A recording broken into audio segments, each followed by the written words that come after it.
जनशक्तीचा विजय, उरणच्या नवनिर्वाचित नगराध्यक्षा भावना घाणेकर यांचा पदभार स्वीकार, नागरिकांसाठी 24/7 खुले दार। नमस्कार, आपण पाहताय न्यूज कट्टा एक्सप्रेस। चॅनलवर पहिल्यांदाच आला असाल तर चॅनलला सबस्क्राइब नक्की करा। पाहूयात आता सविस्तर बातमी। उरण नगर परिषदेच्या नवनिर्वाचित नगराध्यक्षा भावना घाणेकर यांनी महाविकास आघाडीच्या विजयी नगरसेवकांनी आज अधिकृतपणे पदभार स्वीकारला।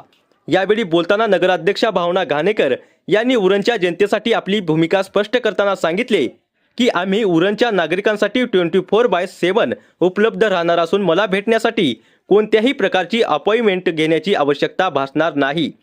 जनतेच्या समस्या थेट ऐकण्यासाठी नियमित जनता दरबार देखील घेतला जाईल। नगराध्यक्षा भावना घाणेकर पुढे म्हणाल्या की लोकांमध्ये उतरून त्यांची सेवा करणे हेच माझे प्रमुख ध्येय आहे। सामान्य नागरिकांच्या प्रश्नांसाठी नगराध्यक्षांचे दार कायम खुले राहील। या निवडणुकीबाबत बोलताना त्यांनी ठाम शब्दात सांगितले की ही निवडणूक जनशक्ती विरुद्ध धनशक्ती अशी होती आणि उरणच्या जनतेने आज जनशक्तीचा दणदणीत विजय करून दाखवला आहे।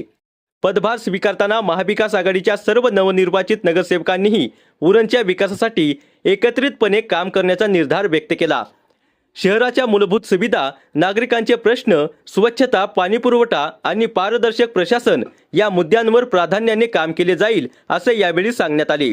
नागरिकांच्या अपेक्षा आणि विश्वासाला न्याय देण्याचा संकल्प करत उरण नगर परिषदेच्या नव्या नेतृत्वाने कामाला सुरुवात केली आहे। जागेमध्ये परवानगी न घेता जबरदस्ती केलेली आहे, याबद्दल तुमचा आता नवीन उपक्रम काय असेल?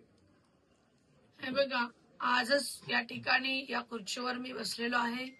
प्रशासनाचा फारसा अनुभव आम्हा साऱ्यांना नाही, आम्ही नौके आहोत, परंतु पुढच्या काळामध्ये लोकांवर जे जे अन्याय झालेले आहेत त्यासाठी आम्ही लढू। त्यासाठीच खरं तर आम्ही खुर्चीवर बसलेलो आहोत।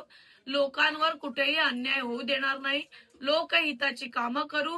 जी कामं मी कायमच सांगत आले, जी व्हायला पाहिजे होती, जसे गटर मीटर वॉटर असतील किंवा मूलभूत सुविधा असतात, त्या सुद्धा करण्यासाठी मी सगळ्याच नगरसेवकांना आज या निमित्ताने यांना सुद्धा प्रेमाची विनंती करू इच्छिते की आपण या एसी केबिन मध्ये न थांबता मी सुद्धा बाहेर जनता दरबार घेणार आहे। कारण आम्ही सगळेजण डेस्क टाकून 15 दिवसातून एकदा बाहेर बसणार आहोत आणि लोकांचे प्रश्न समजून घेणार आहोत आणि आम्ही जनता दरबार घेणार आहोत आणि आम्ही एक हेल्पलाईन सुद्धा करणार आहोत।